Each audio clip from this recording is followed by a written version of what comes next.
First we'll start with how to hold the bow. Hold the bow in your right hand.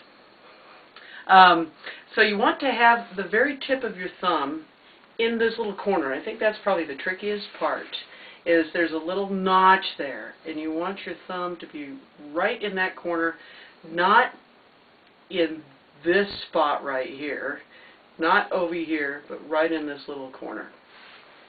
And then the middle finger folds over the top, and you want the stick of your bow to be right where that first knuckle is. Can you see that? Right where that first knuckle is. Not all the way up, not with your fingertips on there, but kind of folding that first knuckle over the stick. So I've got my thumb in here, my my middle finger folding over, and then these other two fingers just kind of hang down, and then the pinky sits on the very top.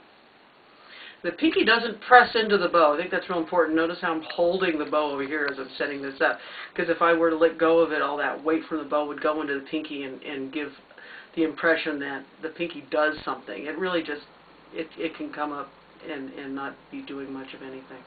So that's your bow hold. You want it to be nice and curved, not flat, but nice and curved. I tell my little kids so that you can see through it. And so there's your bow hold. The violin goes on this flat part of your shoulder, not on your chest like so, but like this. Turn your head to look at the scroll and drop your chin. That way you're not falling asleep on the instrument. And the left hand, have the thumb the tip of the thumb just kind of peeking up over the fingerboard. You don't want it like this. You also don't want it way down like this. It's just kind of peeking up over there. The edge here of the fingerboard lines up with the index finger, the first joint of the knuckle.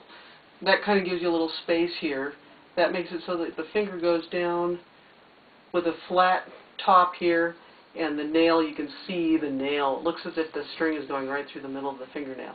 If this is too low, you can see that I'm not really getting that little square space.